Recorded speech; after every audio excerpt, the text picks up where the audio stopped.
sempre me sinto em casa estando aqui. Eu tenho muita liberdade de compartilhar aquilo que o Espírito Santo tem semeado em meu coração e que eu considero como muito importante para esse tempo. Todas as coisas do reino, elas são de extrema importância. A adoração, o discipulado, todos os departamentos de uma igreja local são extremamente importantes para aquilo que Deus deseja fazer sobre a terra. E eu creio que também ministrar, ensinar e trabalhar de forma mais intencional e profunda essa ideia, não apenas uma ideia, mas um chamado para deixarmos um legado para as próximas gerações. E esse é o ponto que eu venho compartilhar e impartir com você nesta manhã. E a minha oração é essa, que haja realmente uma impartição, que o Espírito Santo gere algo dentro do seu coração, uma semente muito poderosa, e que possamos, como filhos, como discípulos ou como igreja, começarmos a trabalhar para deixar mais do que paredes, monumentos. Ontem eu falava aqui, Felipe, que eu entendo, não entenda isso como uma crítica, mas apenas uma observação de alguém que já viajou muito, já ouviu muito, já conheceu muita coisa. E uma coisa que eu percebi é que nós temos muitos monumentos do passado. Talvez, entenda o meu coração, não estou comentando como um erro, eu não quero criticar o que fizeram no passado, não é a minha intenção de forma alguma. Mas eu vejo que talvez nós, e eu me incluo nisso, construímos muitos monumentos e não construímos bases, não construímos fundamentos. E a história nos mostra isso, não é verdade? Porque parece que quando você constrói um monumento do passado, você tem lembrança. Agora, quando você constrói uma base, uma estrutura sólida, você permite que quem vem depois cresça a partir daquela construção. E não fique só admirando. O monumento você admira, não é? Deve ter monumentos aqui na sua cidade. Até inclusive ontem eu passei com o Felipe, vi numa praça, tinha um cachorro dálmata. Eu fiquei curioso, quase procurei na internet para ver o que é aquele cachorro dálmata. Alguém sabe? Um cachorrinho da praça ali. Então tem uma história. Você viu? Eles fizeram um monumento para o cachorrinho, era um cachorrinho comunitário e tal. É isso? Então, tá ali. Daí todo mundo vai lembrar, olha o cachorrinho, está ali um monumento, uma lembrança. Mas quantas pessoas hoje olham para aquele cachorrinho e pensam assim, preciso tirar um animalzinho da rua, preciso fazer algo. Você viu a diferença que há de você construir uma base e construir um monumento? O monumento te traz a lembrança, te causa um sentimento de admiração por aquela personalidade, mas ele não muda a sua maneira de viver. Aí se você quiser saber mais, você tem que ir lá na história, ver o perfil daquela pessoa, o caráter dela, o que ela fez, qual foi o seu ato heróico, seja lá o que for. Eu morei numa cidade chamada Triunfo por muitos anos, mais de 10 anos, e Triunfo é uma cidade histórica, porque Triunfo é a cidade de um grande líder gaúcho, Bento Gonçalves. Ele foi líder da Revolução Farroupilha. Então, lá tem a casa de Bento Gonçalves, a igreja que foi construída na época, o museu de Bento Gonçalves. O centro da cidade, ele é todo histórico, está lá, né, em monumentos. Mas a diferença do monumento para a base, ela é muito grande. E nós, como igreja, não fomos chamados para construir paredes, fomos chamados para construir bases sólidas, para que as próximas gerações que vierem cresçam a partir de nós. E olha que interessante essa frase, cresçam a partir de nós. Eu tenho uma ideia construída na minha mente. Se eu cresci até aqui, a minha filha cresce a partir daqui. Você entendeu? Se eu cresci até aqui, a minha filha cresce a partir daqui. As pessoas que eu discipulo, elas crescem a partir daqui. Eu não trabalho para ser o maior, eu trabalho para ser o menor da casa do meu pai. Eu trabalho para ser o que serve, eu trabalho para ser o que lava os pés, eu trabalho, até porque o maior de toda a história do universo foi o que ele fez, não é verdade? Em um tempo em que nós vivemos um momento em que as pessoas são medidas ou consideradas pelo número de seguidores, de likes, de carro que dirige, casa que mora, lugar para onde viaja. Ser como Jesus é um desafio, não é? E também é disruptivo, porque parece que não chama mais tanto a atenção das pessoas para isso, é ou não é? Ser manso e humilde parece que não é mais uma característica necessária para sermos discípulos. Bom, vamos lá então. Eu quero então começar essa manhã a partir do ponto em que eu terminei ontem à noite. Você pode colocar para mim no telão, por gentileza, Neemias capítulo 4, versículo 14, por favor. Felipe, eu tomei uma palavra que você liberou ali acima e que o culto liberou sobre a minha vida, eu abracei ela, vou ficar abraçado com ela até se cumprir. Eu vinha falando no carro com o Felipe, a gente falando sobre carro, não é? Aí eu tenho um carro que ele é pau para toda obra. Aí ele carrega crianças, ele carrega material de construção, ele me carrega.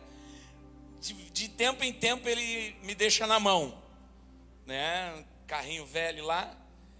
E aí, aí eu compartilhava com o Felipe sobre isso. E eu recebo essa palavra com toda a força do meu coração, Felipe, de que Deus o Pai, Ele vai nesse tempo também liberar recursos sobrenaturais. Porque afinal de contas nós não estamos plantando para nós. Nós somos plantadores de tâmaras.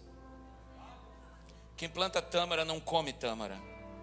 Eu estou comendo as tâmaras de alguém que plantou há 100 anos atrás. Eu estou me alimentando de alguém que chorou muito, que sangrou muito, que botou a vida, derramou a vida. Eu estou colhendo algo talvez de alguém que morreu solitário, mas que morreu feliz porque fez a vontade do Senhor. Eu estou colhendo, eu estou comendo fruto de gente que entregou a vida toda por amor a Cristo. E que eu não sei nem o nome dele não tem um memorial, o nome dele não é Evan Roberts, que está lá em Gales, uma placa de bronze.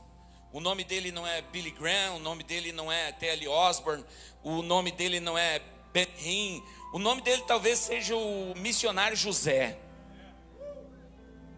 A irmã Maria, que orava quando eu tinha, lá na década de 80, eu ainda era um menino correndo nas ruas da minha cidade, e ela orava dizendo assim: Senhor, salva esta geração. Não é verdade? Quantas irmãs Marias, quantos irmãos João, quantos diáconos Pedro, que choravam de madrugada, orando por quem eles não conheciam, orando por crianças na sua igreja local, na sua pequena igreja local, dizendo: Senhor, esse menino vai ser um profeta, esse menino vai ser um pastor, essa menina será uma grande mulher de Deus. A história do evangelho é feita de pessoas simples. A construção de tudo que você está vivendo hoje aqui é produto de muitas lágrimas, de mãos de muitas pessoas. Isso é admirável no reino. É admirável no reino. Que nós possamos ser então esses sábios construtores. Paulo diz que nós somos uma pedra e não um todo. Não é? Então que possamos ser essa pedra que realmente faz sentido no reino de Deus. Tem como colocar na versão NVT, por favor?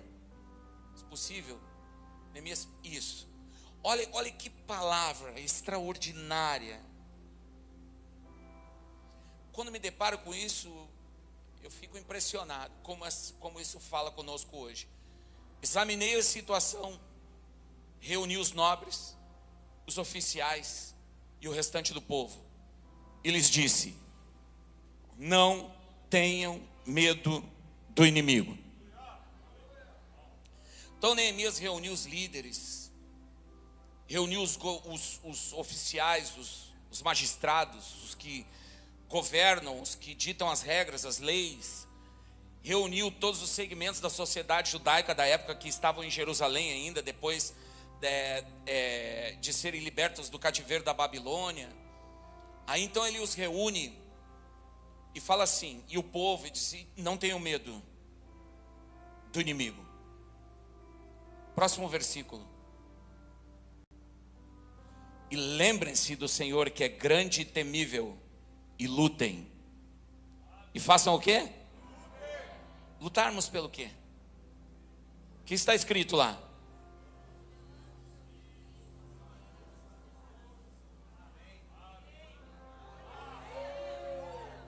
Lutarmos pelo quê? Seus irmãos, seus filhos, suas filhas, sua esposa e pela sua casa, pelo seu lar. Isso mexe muito comigo.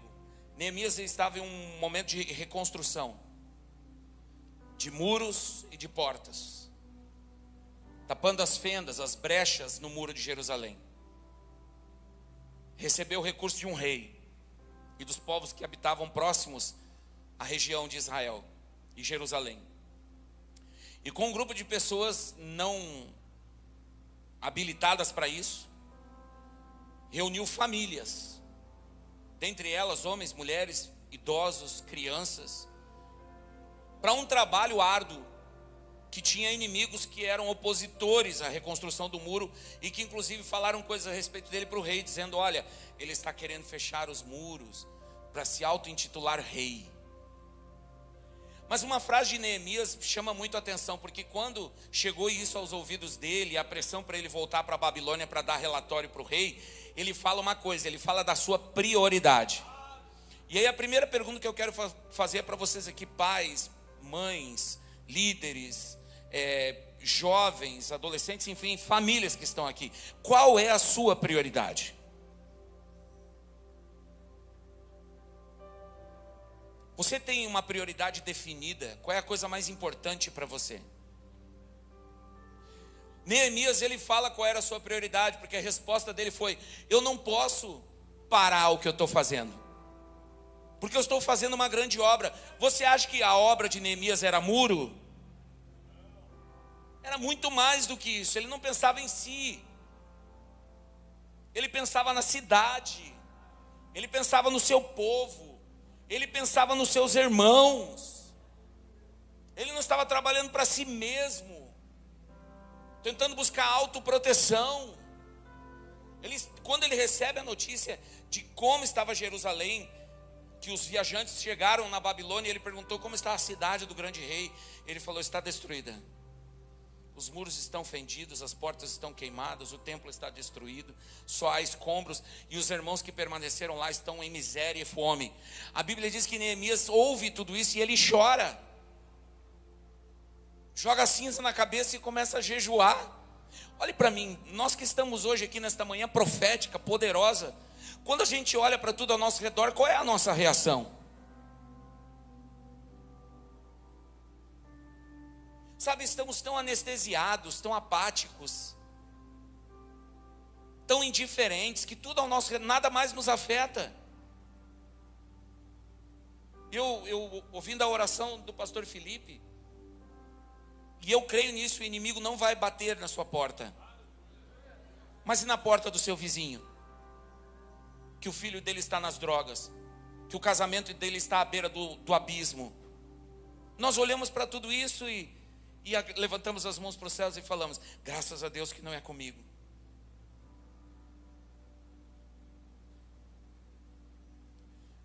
Deixa eu falar algo para você. Algumas coisas eu vou repetir que eu falei ontem à noite aqui. Ontem à noite. Você sabia que só no ano de 2025 mais de 25 mil crianças desapareceram no Brasil e não foram mais encontradas? Você sabia que só no ano de 2025, 57 mil crianças, isso registros que foram registrados, boletins de ocorrência e etc. Mais de 57 mil crianças sofreram abuso, todo tipo de abuso que você pode imaginar. E eu falo 57 mil, eu destaco que foram registrados, porque muitos não são registrados, você vai saber, na idade adulta. Então você pode dobrar esse número em um ano. Em um ano. Como nós recebemos essa informação? 25 mil crianças desapareceram, 57 mil sofreram violência. Como recebemos isso? Como isso soa aos nossos ouvidos? Como nós reagimos a uma informação como essa? Vamos pensar no mundo. Crianças são vulneráveis em todos os países do mundo, não apenas em países de condição financeira precária, estrutura precária, mas também em países ricos. Agora na Europa, Em muitos países da Europa, e a exemplo disso no Reino Unido, o governo está colocando em pauta e aprovando leis proibindo crianças e adolescentes até 16 anos de terem redes sociais.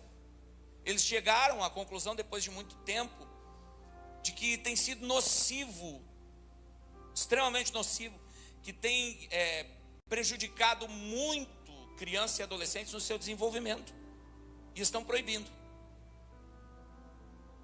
Então, a vulnerabilidade, ela está em todo canto, em todo lugar, no palácio e no casebre, no campo e na cidade.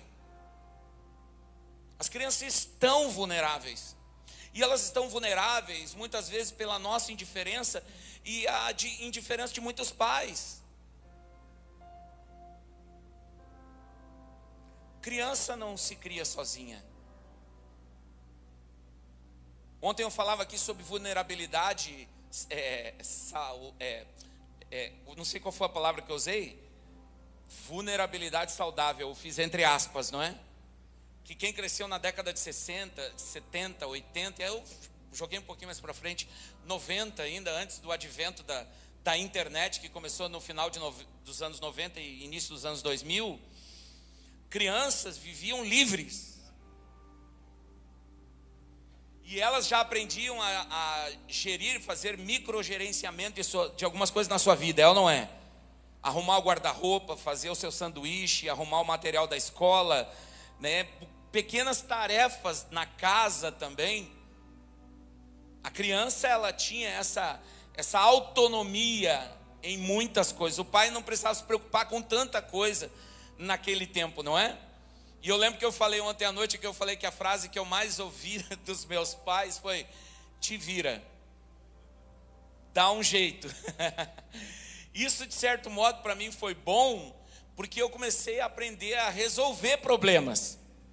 Algumas, nem todos eu consegui resolver, é óbvio, mas algumas coisas eu ainda consegui resolver, dar conta, dar resposta àquelas situações. Só que hoje não, me parece que muitos de nós pais estamos tentando impedir os nossos filhos de ter problemas. E quando eles têm problemas, nós queremos resolver todos os problemas para eles.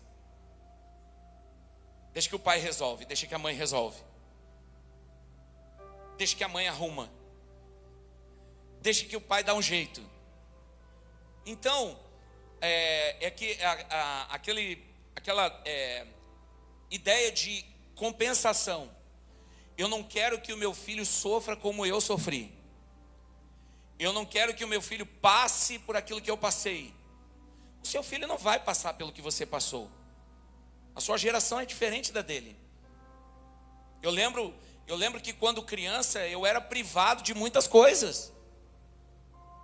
Hoje uma família simples, uma família, não quero falar de muito recurso, mas a criança que cresce dentro daquele lar, ela tem acolhimento, ela tem cama, ela tem uma cama quentinha, ela tem 4 refeições diárias, ela leva o lanche para a sua escola, ela tem um suporte de vida muito bom nos dias de hoje, não é verdade? Diferente de nós que crescemos na década de 70, o meu suporte de vida era o necessário, o básico para sobreviver. Quantos cresceram assim com o necessário, o básico para sobreviver? Olha aí, ó, sei lá, a maior parte das pessoas aqui, ó. Então não, hoje os nossos filhos vivem bem. Só que esse viver bem também está fazendo com que os nossos filhos se tornem cômodos, confortáveis demais. Agora, a realidade descrita por Isaías, ela não é apenas estrutural, mas ela também é espiritual. Então Neemias, ele vem como um líder que restaura. E ontem eu falei aqui que muitos de nós estamos em um trabalho de construção e outros de nós precisam começar um trabalho de restauração, de reparação, como Neemias, de fechar as brechas, restaurar as portas que foram queimadas a fogo e colocá-las no lugar. E isso é sobre a sua casa e família, sobre o coração dos seus filhos, sobre o coração da sua esposa, do seu marido. Eu tenho certeza que se eu perguntasse aqui qual é a coisa de maior valor que você tem, você responderia que é a sua família. Eu não tenho dúvida disso. Eu tenho convicção disso, que o que você tem de mais valioso e precioso é a sua família, a sua casa. Você considera mais precioso. Mas a sua casa não é o seu trabalho, não é o seu carro, não é o seu apartamento. A sua casa, o seu lar, são as pessoas, sua esposa, filhos, marido. Não sei se dá para colocar genro nessa. Coloca também? Não. Alguns fizeram assim, ó. Ah, vamos colocar, tadinho, né? Vamos colocar o genro, né? Colocar o genro. Sua família, sogra, importantíssimo. Importantíssimo. Não é? Então, faça essa reflexão agora no começo dessa ministração. Eu creio que chegou o tempo de nós, como pais, mães, filhos, família, nos posicionarmos. Agora olha o que Neemias fez, Felipe. Ele observou, ele analisou, ele caminhou entre os escombros, ele viu a realidade. E depois de ver a realidade, o que ele faz? Ele convoca os magistrados, os líderes. Ele chama as pessoas, os protagonistas e aqueles que trabalham, e chama o povo e convida eles. Primeiro ele diz: não tenham medo, lembrem-se do Senhor temível e poderoso. Ou seja, lembre-se que não estamos sozinhos nessa construção. Não estamos sós, o Senhor está conosco. E depois ele diz: lutem, trabalhem, se esforcem, dediquem tempo, organizem sua vida, organize suas prioridades. Não deixem que esse mundo, as coisas ao seu redor absorvam tanto sua vida, seu tempo, sua energia, que você não tem tempo e energia para o que é mais importante, o que realmente é valioso. Estabeleça prioridades, princípios, valores. Foi a palavra de Neemias para aquele povo, e deu certo. Ele organizou o povo por famílias e as espalhou nas partes do muro que tinham que ser restauradas. Esse família X vai restaurar essa parte do muro. Aí ele criou um sistema de proteção e de convocação. Alguém ficava com uma trombeta, e quando o inimigo se aproximava, tocava aquela trombeta e as famílias se reuniam para defender o muro. As famílias se reuniam para defender o muro, para defender uns aos outros. E aí, conforme a pressão do inimigo aumentava, ele ia tomando decisões. Depois ele disse: bom, agora nós vamos fazer o seguinte: com uma mão você trabalha, com a outra você tem uma espada.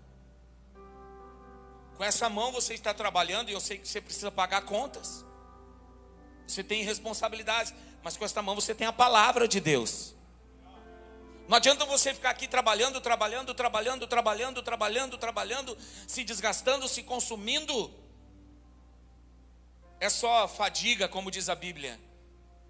Fadiga, enfado, cansaço. O dinheiro nunca é o suficiente. Quanto mais você tem, mais você quer. Quanto mais coisas você precisa, mais você gasta. Trabalha. Eu preciso mais uma assinatura seja, sei lá, para ver não sei o que, para não ter propaganda não sei aonde, para não sei o que, sei lá. Hoje tudo é uma assinatura, você já percebeu? Tudo é uma assinatura. Você quer ver alguma coisa, faça assinatura por apenas R$20 você assiste. Netflix, o Prime, hoje você faz assinatura se você não quer propagandas. Você que está vou fazer a propaganda agora aqui, tá? Você que está incomodado em ver esses anúncios no meio do filme que você mais gosta, no momento mais emocionante do filme, por apenas R$10 você não vai ter mais anúncios. Você assiste esse anúncio, você vai lá, uau, R$10, é só R$10. Depois mais outro, mais outro, e mais outro, e mais outro, e mais outro, e mais outro. E assim vai. Estamos sendo o nosso dinheiro está sendo nos tirado, o nosso tempo está sendo nos roubado. Estão nos roubando o que tem de mais precioso. Nosso coração, nossa alma, nosso pensamento, nosso entendimento, o que está na nossa mente, estão nos enchendo de informações. Hoje, por exemplo, burnout. Meu Deus, as pessoas estão entrando no limite do limite do limite, estão rompendo todos os limites da alma, da mente, do coração, estão surtando, estão em autocombustão. Meu Deus. Eu poderia ficar aqui por horas, você sabe disso, isso é uma realidade do mundo e do momento em que nós estamos vivendo. Mas essas não são as prioridades do reino. A prioridade para Neemias era lutar por suas famílias, por seus filhos e filhas, por seus irmãos, pela esposa e pela sua casa. Prioridade. Diga essa palavra, prioridade. Agora, como eu posso lutar? Neemias também era um líder estrategista. Todo pai e mãe precisa ser um líder estrategista. Você precisa olhar para o seu filho e para a sua filha e dizer: eu vou te analisar, cara. Eu vou te conhecer, eu vou entender o teu coração, eu vou acessar o seu coração. Eu vou entender o seu maior desafio. Eu vou entender sobre a sua idade, o momento que você está vivendo. Você é adolescente, você é criança, você é um jovem. Eu vou compreender, eu estou aqui, eu tenho essa responsabilidade minha. Meu Deus, eu preciso entender como é o coração dessa menina, né? Você mãe, eu tenho que entender, lá no sul a gente fala guria. Tem que entender o coração dessa menina, dessa guria, para mim poder acessar o coração dela. Você está em um treinamento. Você está treinando seu filho para ser um filho que derruba gigantes. Você está treinando um filho, uma filha para reconstruir a sociedade, para mudar a cultura da sociedade, o pensamento das pessoas à sua volta. Os nossos filhos são agentes de avivamento e transformação cultural. Bota na tela de novo o banner da escola.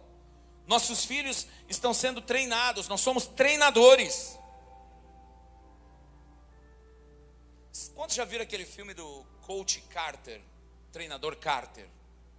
Que ele pega um time de basquete, ele começa a treinar os meninos da periferia. Ele se torna um paizão, um cara sério, um cara que tira de dentro daqueles meninos. Ele começa a lapidar cada um deles, ele começa a extrair o que tem de melhor de cada um deles. Esse é o nosso papel.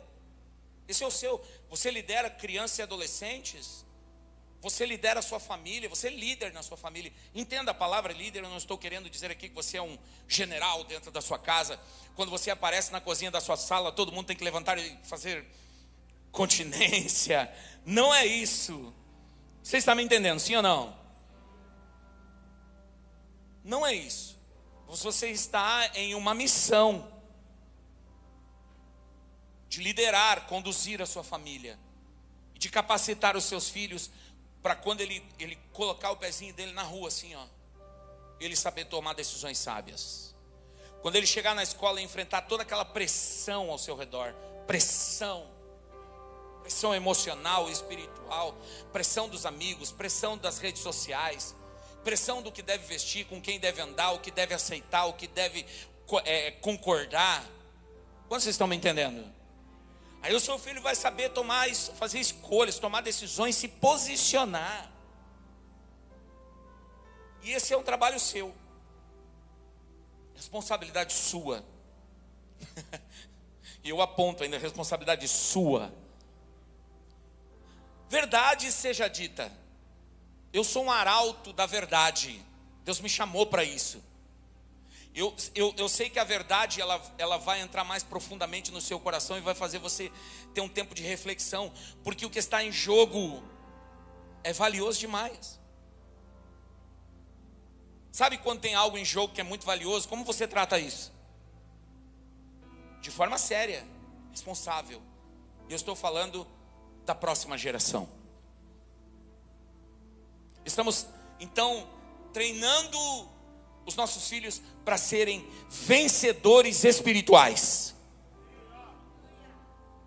matadores de gigantes. Quais são os gigantes que têm afrontado esta geração? Como afrontou a geração de Davi? Como Golias foi lá na fronteira e disse: tem homem aí? Aí vem um menino.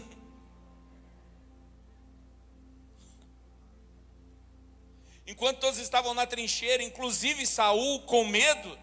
E é interessante porque quando Davi diz: quem é esse cara? Ele não perguntou, ele não ficou impressionado com o tamanho de Golias, é ou não é? Ele ficou impressionado. Ele perguntou: quem é esse cara aí? Quem ele pensa que ele é? Para vir aqui na nossa casa para afrontar o Deus vivo de Israel. Ninguém tinha pensado como ele. Ninguém parou para pensar que o gigante estava afrontando não Israel, mas o Deus de Israel. Aí então ele decide enfrentar o gigante e Saul faz o quê? Tenta colocar a armadura dele em Davi. Não dá. Quem sabe nós estamos tentando colocar esse tipo de armadura nos nossos jovens. A nossa mente limitada, nós não estamos enxergando o que está rolando.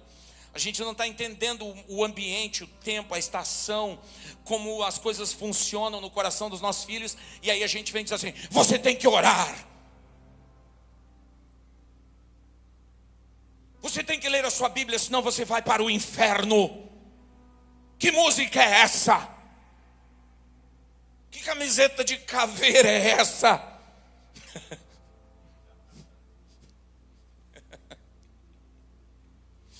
Gente, me segura, Jesus. Só a minha esposa deve estar assistindo ao vivo. Um beijo, meu amor, te amo. Ela deve estar orando agora: segura ele, Jesus, segura ele.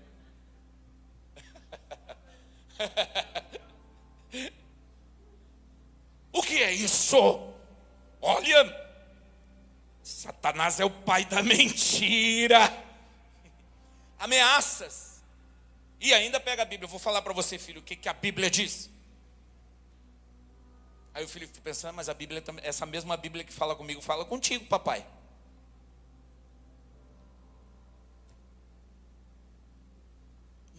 Não é isso. Precisamos entender. A gente tenta colocar a armadura de Saul nos nossos filhos, achando que essa armadura vai protegê-los lá na escola.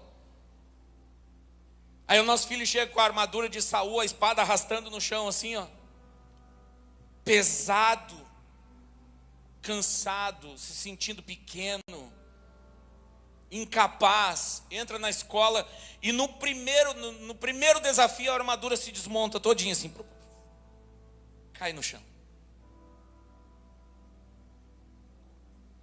Não adianta você tentar colocar a armadura de Saul no seu filho. Você tem que entregar nas mãos dele uma tiradeira e ensinar a ele como usá-la. Vai com ele até o riacho, pega 5 pedras e começa a ensinar a ele como usar. Como usar a palavra de Deus, como ficar firme na fé, orando com ele, lendo a Bíblia com ele, estudando a Bíblia com seus filhos. Você estuda a Bíblia com seus filhos?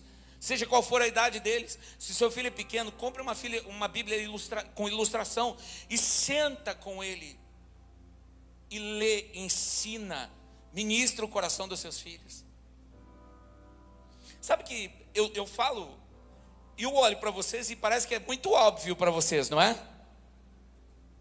Não é? Uma vez uma pessoa falou assim para mim: pastor, o senhor fala só o óbvio. Eu disse: mas se fizesse apenas o óbvio, meu amigo, essa nação já estava vivendo um avivamento já faz muito tempo. É como um dia, a história, tenho um livro, perdi na enchente, felizmente. Se você quiser me presentear, acho que deve ter lá nas plataformas lá. 12 homens e uma missão. É um livro histórico, não é canônico, não tem, são histórias contadas dos apóstolos depois do livro de Atos. Aí tem um momento lá na vida de João, que João reúne os seus discípulos, e toda vez que ele reunia os discípulos, ele falava assim: filhinhos, amem uns aos outros como o Senhor os amou. Amém, vamos orar. E terminava a mensagem. Aí um dia os discípulos se reuniram e falaram assim: poxa, o apóstolo andou com o Senhor, ele sabe tanta coisa, o coração dele, eu tenho certeza que borbulha de revelação, ele viu o Senhor, ele é uma pessoa extraordinária. Será que é só isso que ele tem para falar para nós?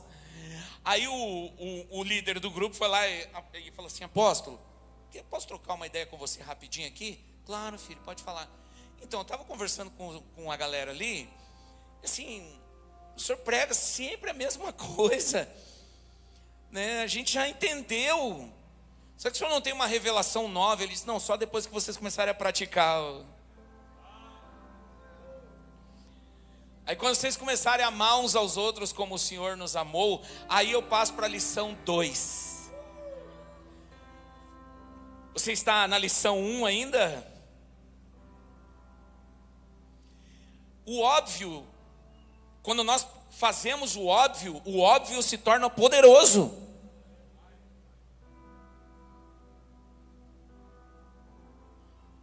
O grande desafio, e sabe que eu falo isso para líderes de muitos lugares no país, e eles compartilham comigo, pastor Alexandre, falar sobre isso é uma das coisas mais pontuais nos dias de hoje para deixar um legado.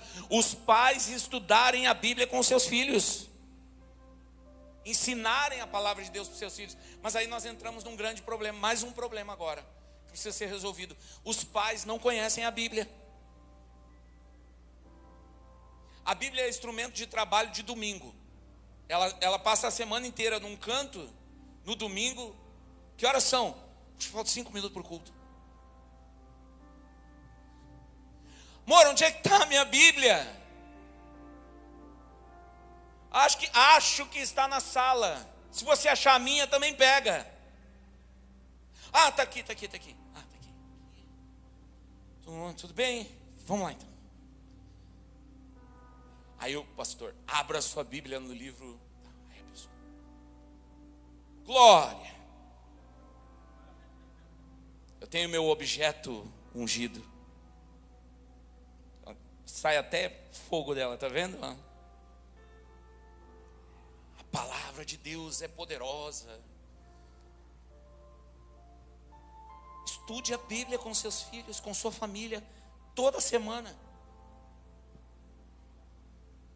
Eu não queria falar da seleção brasileira, Jesus.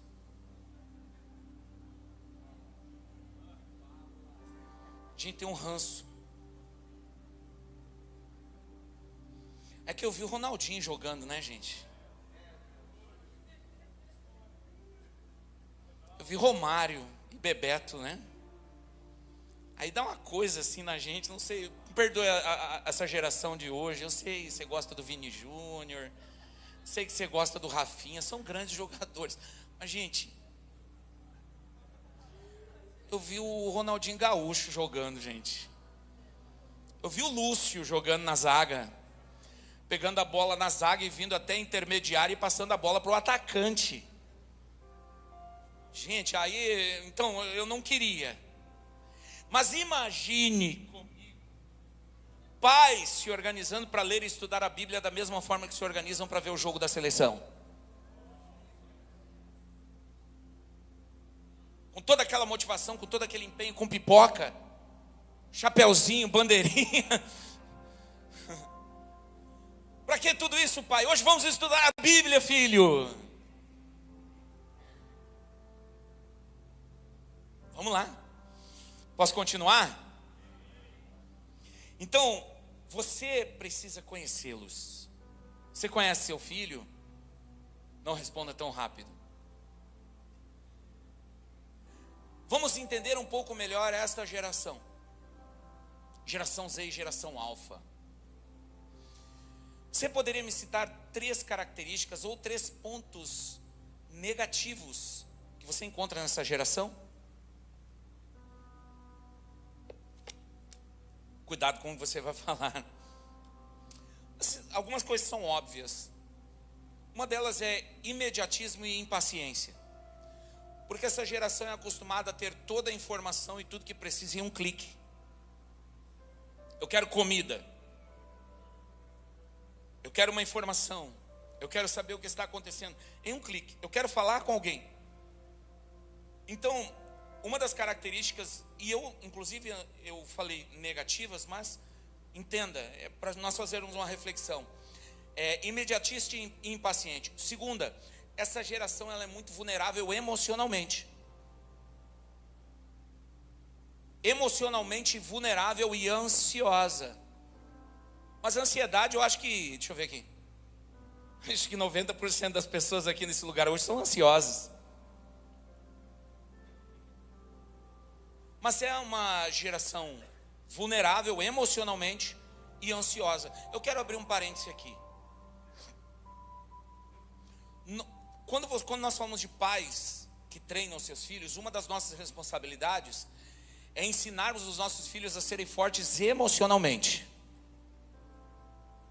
É mais importante você se preocupar em fortalecer o seu filho emocionalmente do que encher o bolso dele ou o quarto dele de coisas. Porque fortalecê-lo emocionalmente vai capacitá-lo para viver esse mundo e cumprir o propósito que Deus tem para a vida dele. Então, fortalecer o seu filho emocionalmente é uma responsabilidade sua. E a terceira característica que eu considero de forma negativa é dependência digital e superficialidade. As plataformas digitais, elas trabalham hoje e elas se adaptaram à mente das pessoas, a maneira em que elas experimentam o conteúdo digital. E uma das adaptações que foram feitas é em relação ao tempo dos vídeos. Porque hoje, dificilmente uma pessoa consegue ficar mais de 1 minuto num vídeo.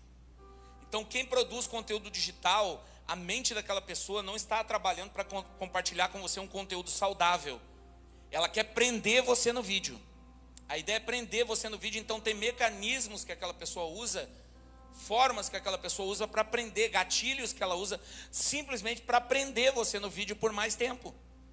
Porque se percebe que as pessoas não conseguem ficar mais de 1 minuto em um único vídeo, assistindo algo. Tem sido difícil, principalmente para crianças e adolescentes.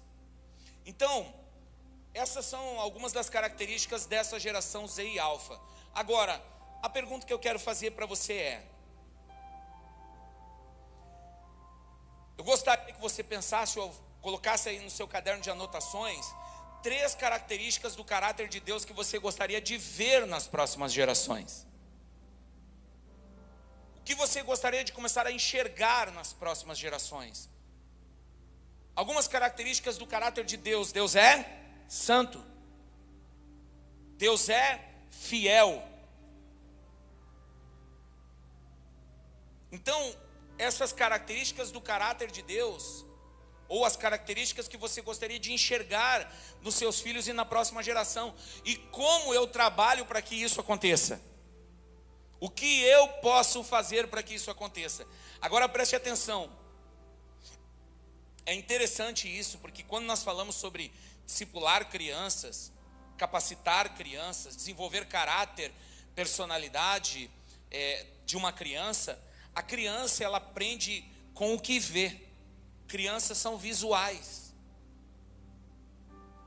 A criança ela é claro, ela vai aprender com o que fala, com o que você fala, mas normalmente você precisa repetir muitas vezes, mas ela aprende muito com o que vê. É só você observar as crianças aqui. Vocês com certeza já observaram. O Ministério de Adoração está aqui, certo? Aí você vê que de repente uma criança vem e se aproxima. E ela começa a tentar reproduzir os mesmos movimentos que as outras estão fazendo aqui. Certo? Tem algumas crianças que elas olham para o pastor e tentam reproduzir o que o pastor está fazendo. Eu lembro de uma menininha lá, há muitos anos atrás, que já fazem mais de 20 anos que a gente ensina, discipula e tem esse olhar intencional sobre crianças. Eu não sei, eu tenho certeza que é um ministério, é um chamado. Porque quando eu chego na igreja, eu olho muito mais assim, ó, meio que para baixo do que para cima. Eu volto o meu olhar para as crianças e observo elas. E essa menininha Camila, ela chegou na igreja com a família dela, pastor, e ela ficou sentada e ela me via tocando violão e cantando. Aí naquela semana ela passou numa loja de brinquedos e viu os violãozinhos de brinquedo assim, e ela pediu para a mãe dela comprar. E ela comprou e chegou com o violão na igreja no outro domingo. E a mãe dela falou, ela quer tocar junto com o senhor. Não, tá bom, vai tocar. Ela ficava na cadeirinha assim, ó. E eu ficava tocando, e ela observava, e ela olhava para os meus dedos e tentava fazer o mesmo no violão de brinquedo. E ficava olhando e tentando fazer o mesmo. Aí um dia eu tive uma ideia, eu disse, vou colocar a Camille junto comigo. E aí coloquei ela e disse, ó, filho, você vai tocar junto comigo, eu vi que você já aprendeu, você está tocando muito bem, então agora você vai tocar comigo. Aí ela veio com o violãozinho, ficou sentadinha numa cadeirinha do meu lado, e eu ensinava ela, dizia, ó, essa vai ser a música, tá bom, pastor. E ela ficava tocando junto comigo ali, tocando. Aí um dia a gente improvisou um microfone com um pedestal assim para ela. Aí ela tocava e cantava. Um dia a mãe dela me chamou e disse, pastor, ela está fazendo um culto completo lá em casa, quase todos os dias, na área da casa. Ela senta com o violão, ela improvisa um microfone com o cabo de vassoura, e ela coloca os ursinhos de pelúcia dela assim na área, as bonecas, e prega, e as bonecas aceitam Jesus, e ela ora por quem... Você, ursinho, onde está a dor?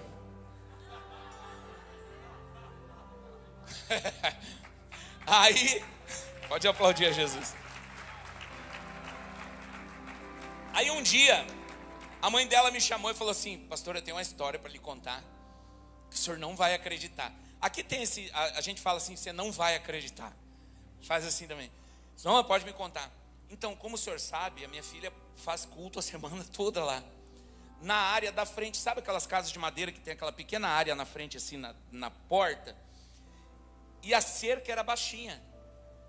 E o vizinho gostava de tomar chimarrão na área do lado.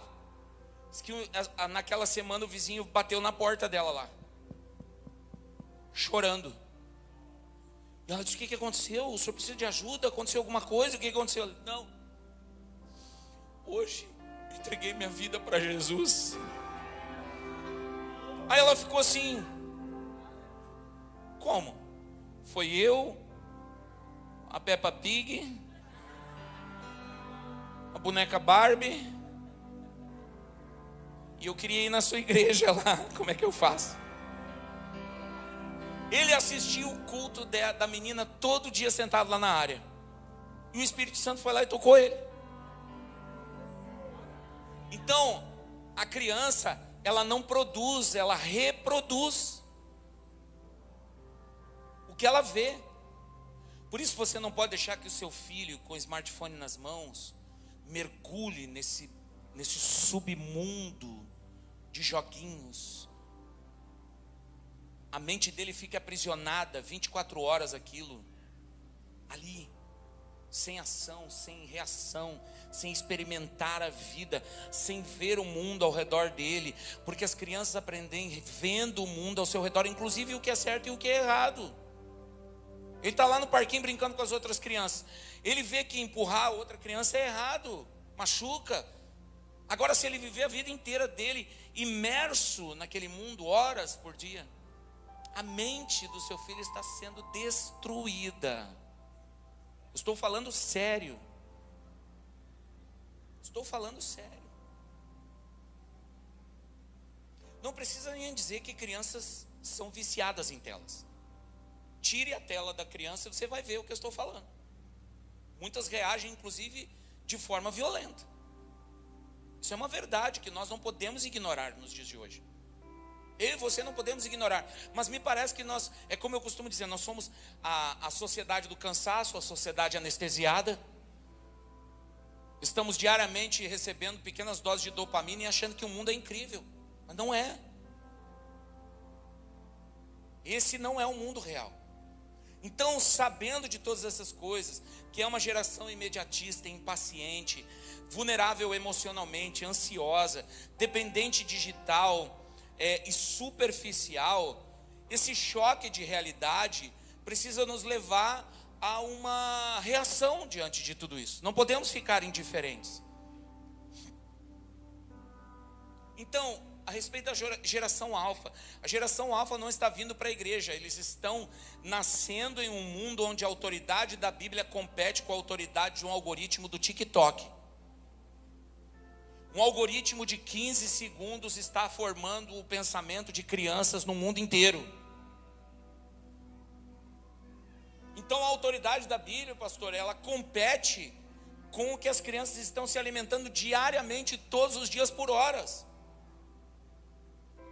Por isso, quando nós falamos sobre legado, não é sobre deixar um prédio, mas é uma cosmovisão que vai sobreviver em quem hoje tem 10 anos de idade.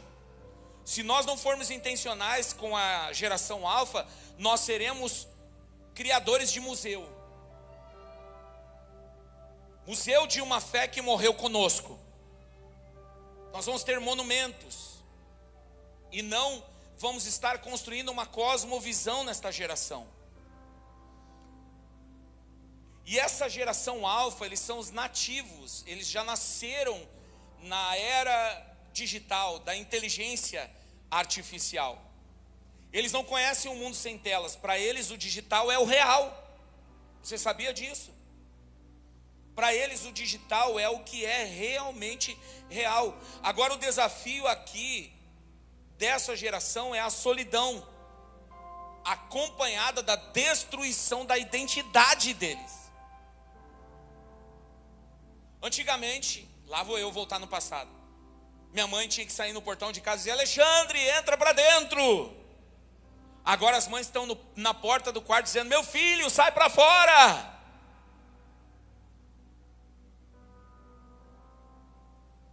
Eu sou do tempo, irmãos, que andar descalços, a teoria era que ajudava a criar anticorpos. Hoje andar descalço é símbolo de ficar doente.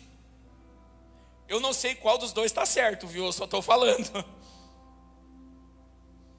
Então,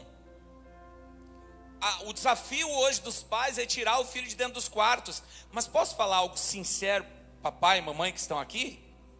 Quem pagou o conforto que eles têm no quarto hoje?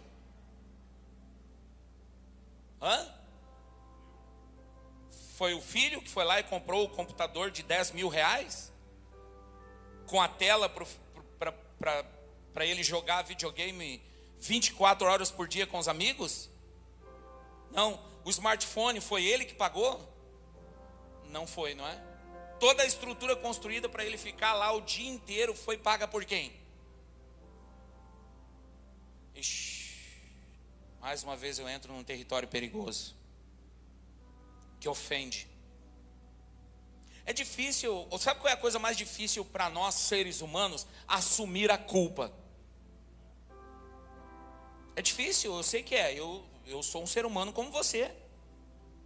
Só que nós patrocinamos esse estilo de vida e agora estamos tendo dificuldade para mudar essa maneira de pensar.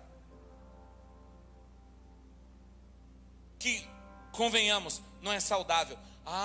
Mas pelo menos não está na rua onde tem drogas, violência. Você sabe o que tem nas redes sociais? Você conhece o mundo da internet? Você sabe que existem na internet, no submundo da internet, todo tipo de ser humano disposto a destruir vidas que você pode imaginar? Eu falei ser humano, mas a minha vontade era falar outra coisa, mas tudo bem. Então, pense comigo. O seu filho está vulnerável dentro do quarto. Dentro do quarto que você mesmo construiu para ele ter o maior conforto. Eu lembro que no centro de capacitação tinha um menino que chegava todos os dias, Felipe. O menino chegava de manhã assim, dormindo em pé, e ficava dormindo a manhã inteira em um sofá. Um dia eu perguntei assim: o que está acontecendo? Aí ela: eu não sei, os pais, não sei. Um dia eu falei assim: filho, tem TV no seu quarto? Ele disse: tem. Gente, um menino de 6 anos ficava a noite inteira assistindo TV. Você sabe como isso pode destruir a saúde de uma criança de 6 anos, meu amigo? O desenvolvimento intelectual daquela criança pode ser destruído e vou falar mais, às vezes pode se tornar irreversível. Irreversível. Colocar a TV no quarto de uma criança é entregar nas mãos de uma criança uma arma. uma verdadeira arma. Pai e a mãe vai lá, deita, apaga, não vê nada. Só Deus sabe o que aquela criança está assistindo a noite toda. Então, meus amigos, pense comigo. Será que não estamos errando em alguns pontos? E que precisamos corrigir isso? Precisamos mudar o curso. Afinal de contas, como eu disse, estamos falando daquilo que é mais importante e mais valioso para nós, que é a nossa família, nossos filhos, esta geração, não apenas os nossos, mas de toda essa congregação, de toda essa casa profética e apostólica, de uma geração que está crescendo, que eu vejo algo extraordinário no coração de crianças, jovens e adolescentes, jovens líderes desse ministério. Eu vejo esse lugar aqui como um berço, Felipe, geracional. Vocês são como as parteiras dos hebreus, lembra lá no Egito? Que elas tinham uma habilidade extraordinária.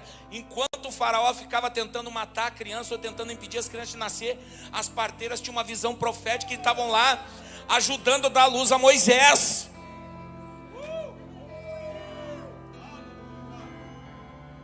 Mas também houve um tempo em Israel que não tinha parteira e as mulheres não tinham nem força para parir os seus filhos.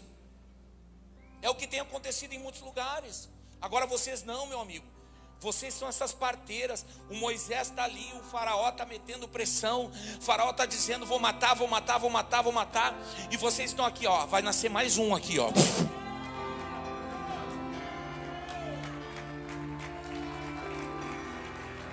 E aí no meio da escravidão, no meio desse caos todo do Egito, da época, quando a princesa pegou Moisés no cesto, ela disse que ele era como? Bonito. Ele era gordinho, ele era rechonchudo, bochecha rosada. É assim são as crianças que nascem nesse ambiente profético de cuidado, de discipulado, de zelo, de amor, de disciplina, de ensino. Assim é a sua casa também.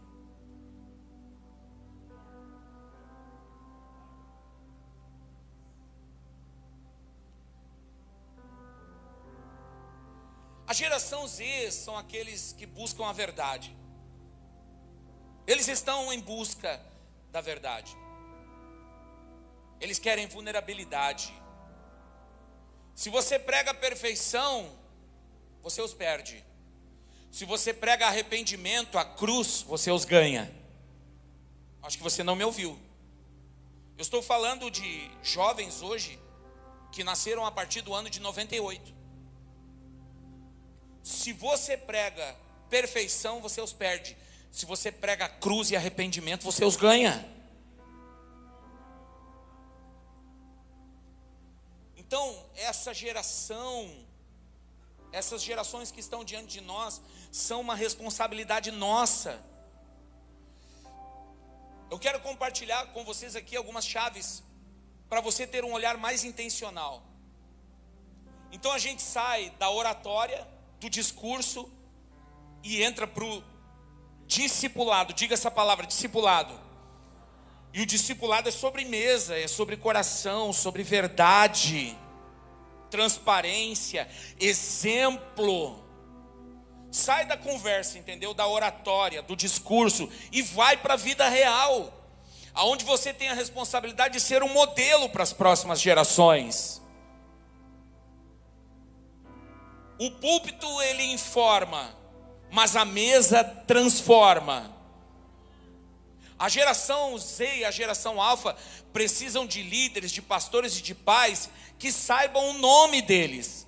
Não apenas que eles saibam pregar para eles, não apenas sabermos o que dizer para eles, mas termos realmente uma conexão real com o coração deles, para que eles tenham um sentimento de que eles pertencem ao contexto onde nós estamos inseridos. Que eles não são apenas um coadjuvante, alguém que está ali para ocupar um banco, para estar na igreja, às vezes, muitas vezes até obrigado a estar.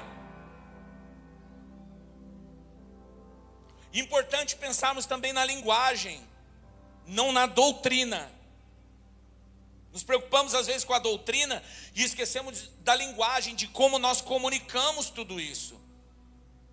Nós não precisamos mudar a mensagem, Porque o evangelho é imutável, mas nós podemos mudar a embalagem, a maneira que nós estamos informando, a maneira que você informa esta geração, pesa muito no coração deles se eles vão aceitar ou não. Por exemplo, como explicar a soberania de Deus para uma criança que acha que o mundo, ele pode ser feito do jeito que eles querem? Pelo toque de um dedo, como se o mundo fosse como é que é o jogo aquele que as crianças montam a cidade? Minecraft. Como você vai ensinar a soberania de Deus para uma criança que acha que o mundo é customizável, que ela pode construir um mundo como ela quer? Não é uma boa pergunta a ser respondida, que nós precisamos dizer, claro, eu não vou ter tempo para falar isso para você agora aqui. Mas isso é importante, como você ensina o seu filho, como você que lidera crianças e adolescentes, pode comunicar a soberania de Deus para a mente, para o coração desta criança. E a transferência de protagonismo. Nós precisamos parar de preparar jovens para o futuro, porque eles não estão lá no futuro, eles estão agora, aqui diante de nós, no presente.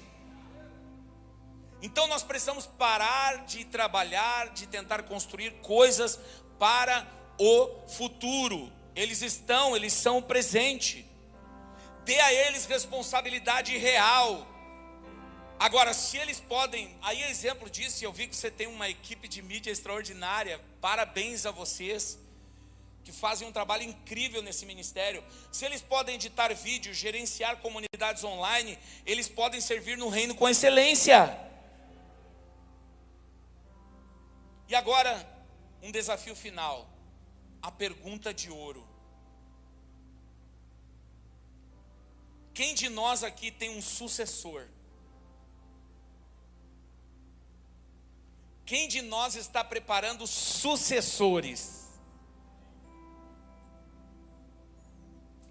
Quem está preparando as flechas? Afiando essas flechas? Porque, meus amigos, esse é o nosso trabalho. Dr. Miles Monroe disse que a maior tragédia de um homem não é a morte, mas é uma vida sem propósito. Ele morreu no ano de 2016 de forma trágica em um acidente aéreo. Esse homem deixou um legado para as nações que não tem preço. E uma das frases que o Miles mais falava era essa: quando eu morrer, o que eu compartilhei não morre. Dr. Miles não sabe, mas eu sou discípulo dele e ele nunca me viu. Eu li cada livro dele, eu estudei cada livro daquele homem. Eu me sentia como se eu estivesse sentado na mesa da minha casa, da sala, com ele, com o livro na mão e aprendendo com ele. Quanto custou para ele deixar um legado? Deixa eu contar para você, sabe quanto custa deixar um legado? Custa tudo, é morrer vazio. É morrer vazio. Um outro homem que inspira muito a minha vida, Gregory McNutt, Cecil Gregory McNutt. A última mensagem dele foi sobre legado. Mal sabe ele que tem pessoas no Brasil inteiro e no mundo que se inspiraram nele, que até hoje sentem saudade da mensagem dele. Nós temos mentores que deixam legados. Quando nós partirmos desse mundo, aquilo que nós ensinamos vai durar quanto tempo? Seremos lembrados por levantar monumentos ou por construir bases? O legado é como uma corrida de bastão. Já viram aquelas corridas de bastão? Onde no percurso os corredores são separados de uma distância um do outro. E aí o primeiro vem correndo, ele chega e alcança o bastão para o próximo, que continua correndo e alcança o bastão para o próximo, e assim sucessivamente. E todos ganham, todos são campeões naquela corrida. Não importa se foi o primeiro ou o segundo. Se o primeiro não conseguir ter sucesso e ficar alguns segundos atrás, o próximo que pega o bastão, ele assume o protagonismo e a responsabilidade por suprir a necessidade do outro. É uma corrida de bastões. Se você correr bem, mas não entregar o bastão, todos perdem. Então, pais que estão aqui, amigos que estão aqui, pastores que estão aqui, não construam monumentos para a sua própria história. Construam fundações para a história que está por vir. Construam fundamentos para as próximas gerações. Que o nosso legado não seja lembrado pelo que fizemos, mas por quem deixamos preparados para a vinda do Senhor. Não pelo que fizemos, mas por quem nós deixamos preparados para a vinda do Senhor. Salmo 145, versículo 4. Uma geração proclamará a outra a santidade das suas obras, e anunciará os teus atos poderosos. Uma geração proclamará a outra a santidade do Senhor e as suas obras poderosas. Algo que vá além de nós mesmos, é isso que nós estamos fazendo. Daqui 30 anos, ninguém vai se lembrar do tamanho do templo que nós construímos, ou do brilho das nossas conferências. Daqui 30 anos ninguém vai lembrar disso, vai ser uma história. Ninguém vai se impressionar tanto. A geração Z não quer os nossos palcos, ela quer a nossa verdade. A geração Alfa não quer os nossos manuais, ela quer a nossa presença. O bastão está nas nossas mãos. Se você não gastar tempo investindo em quem vai ficar, tudo que você fez irá para o túmulo junto com você. Não seja o último elo de uma corrente gloriosa, seja a ponte para aquilo que Deus fará depois de você. O seu maior legado não é o que você faz, mas quem você deixa preparado para fazer depois de você. Isso é legado, meus amigos. E para encerrar, se você quer realmente ser marcante,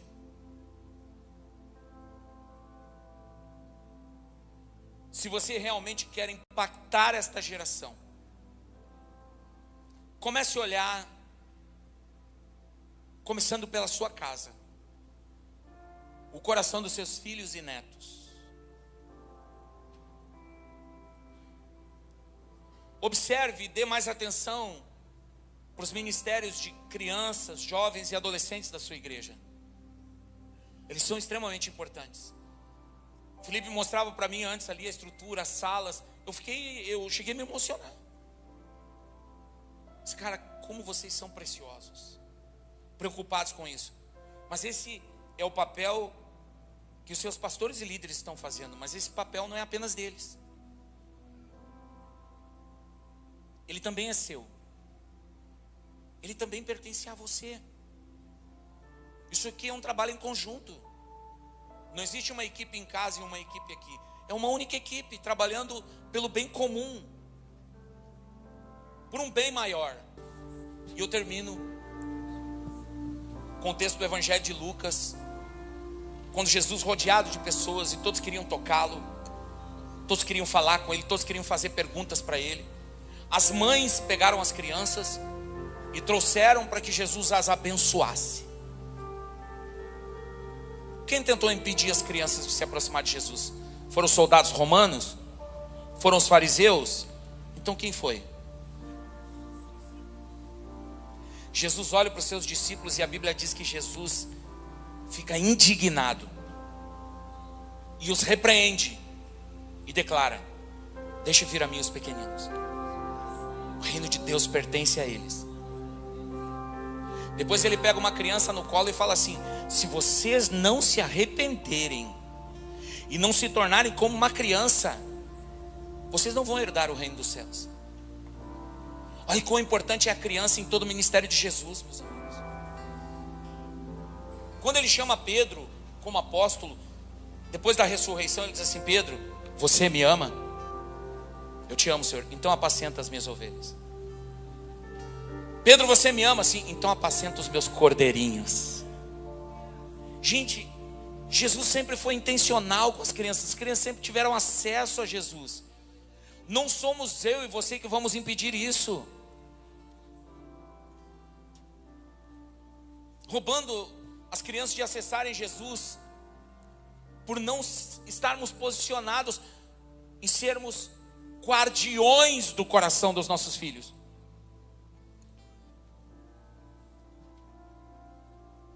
Expondo os nossos filhos a todo tipo de coisa. Não permita isso. Você é um guardião do coração dos seus filhos. Você não foi chamado como pai e mãe para distrair os seus filhos. Você foi chamado para discipular os seus filhos. Não traga os seus filhos para a igreja para que eles fiquem distraídos na igreja. Traga eles para receberem algo dos céus. E para encerrar, que nessa manhã então o Espírito Santo levante este exército neste lugar. Peço, e vou fazer esse mesmo pedido hoje à noite, que orem por mim e pela minha família. Orem por nós. Conheçam o nosso trabalho lá no @CCReinoKids. Depois o pastor pode compartilhar nos grupos de WhatsApp. Os líderes podem fazer, vocês vão nos ajudar muito. Orem por nós. Nós temos grandes desafios, não só lá na nossa base missionária, como em todo o Brasil. Afinal de contas, eu carrego uma mensagem que é muito bem acolhida nesse lugar. Mas nem em todos os lugares ela é tão não aceita, mas desejada.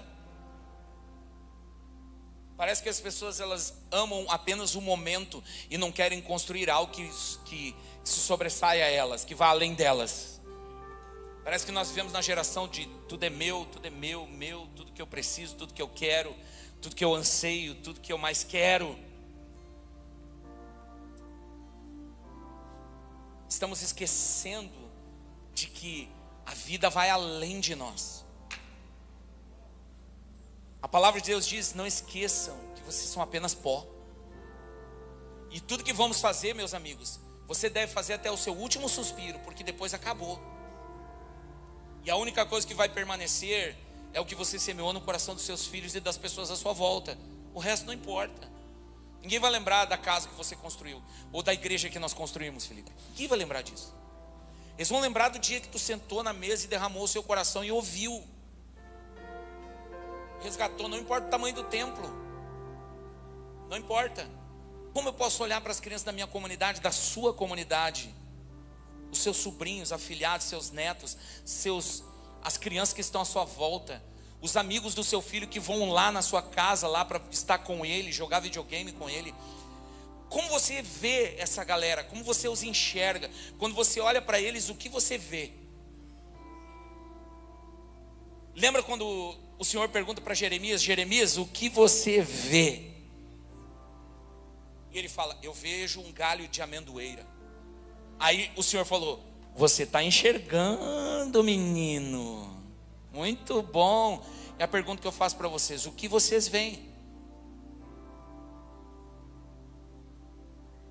Porque a maneira que você os vê é a maneira que você vai tratá-los, é a maneira que você vai investir neles, é a maneira que você vai dedicar o seu tempo para eles, a partir da maneira que você os vê.